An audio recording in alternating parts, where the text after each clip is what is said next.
कि ना किसी के मरने का शोक करो, ना किसी के साथ नाता टूटने का दुख मानो। वैसे भी मेरी माया इतनी प्रबल है अर्जुन कि जिन्हें तू समझता है कि तेरी मृत्यु के बाद शोक करेंगे, सारा जीवन रोते रहेंगे, वो भी असत्य है।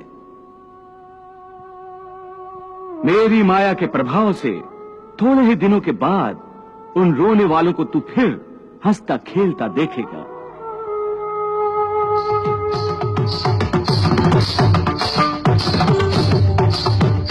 मित्र 4 दिन रोता है, भाई 10 दिन रोता है, पत्नी उससे अधिक रोती है, माता सबसे अधिक समय तक रोती है, परंतु सबके आंसू धीरे धीरे सूख जाते हैं और उन आंखों में फिर से नए नए सपनों की रोशनी चमकने लगती है। हे अर्जुन, क्या तुम बता सकते हो कि पिछले जन्म में तुम्हारे किस रिश्तेदार ने तुम्हारे लिए कितना विलाप किया था? नहीं केशव, ये मैं कैसे बता सकता हूं? मुझे तो ये तक याद नहीं कि वो कौन थे। बस जिस तरह तुम अपने पिछले जन्म को भूल गए हो, उसी तरह तुम अपने इस जन्म को भी भूल जाओगे। इस जन्म के रिश्तों का अर्थ तुम्हारे आने वाले जन्म में कुछ भी नहीं रह जाएगा।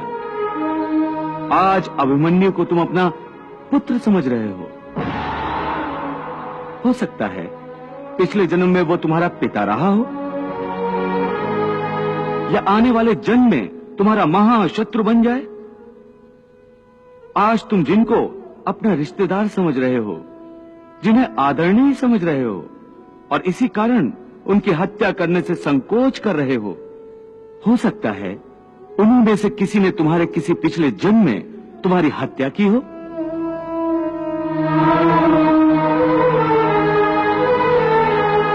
या तुम्हें अगले जन्म में उनकी हत्या कर दो।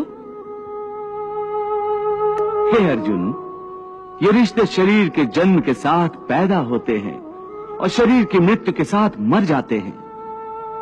इसलिए इन रिश्ते नातों के चक्रव्यूह से बाहर आ जाओ। आत्मा अमर है, इस अमर सत्य को पहचानो।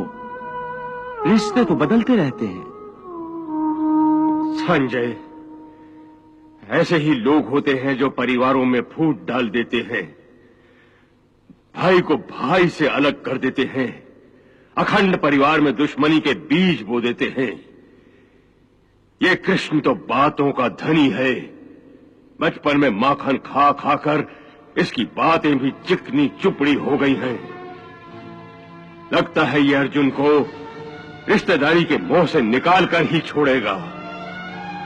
महाराज, बातें सच्ची हों तो मनुष्य उसे तुरंत मान लेता है। श्री कृष्ण की बातें सच्ची हैं, तभी तो दिल को भाती हैं। भाती है? मेरे दिल में तो तीर की तरह चुभ रही हैं उसकी बातें।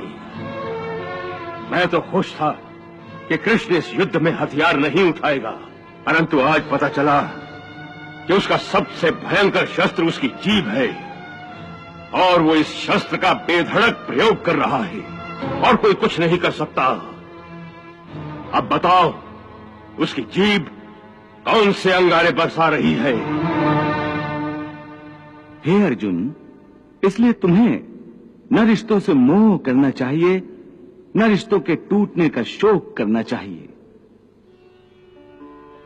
यही सांख्य योग का ज्ञान है कि मनुष्य को एक सन्यासी की भांति सोचना चाहिए कि ये सब रिश्ते नाते मोह को उत्पन्न करते हैं और मोह इन रिश्तों को इतनी जोर से पकड़ लेता है जैसे एक लोभी पुरुष नदी में डूबते हुए भी धन की गठरी को नहीं छोड़ता।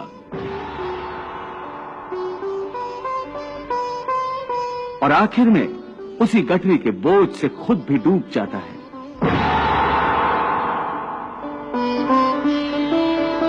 इसलिए अपने मन को सन्यासी बनाओ और इस मोह के बंधनों को छोड़ो और इस बात पर ध्यान दो कि इस समय तुम्हारा कर्तव्य क्या है, तुम्हारा धर्म क्या है, और उसी के अनुसार कर्म करो।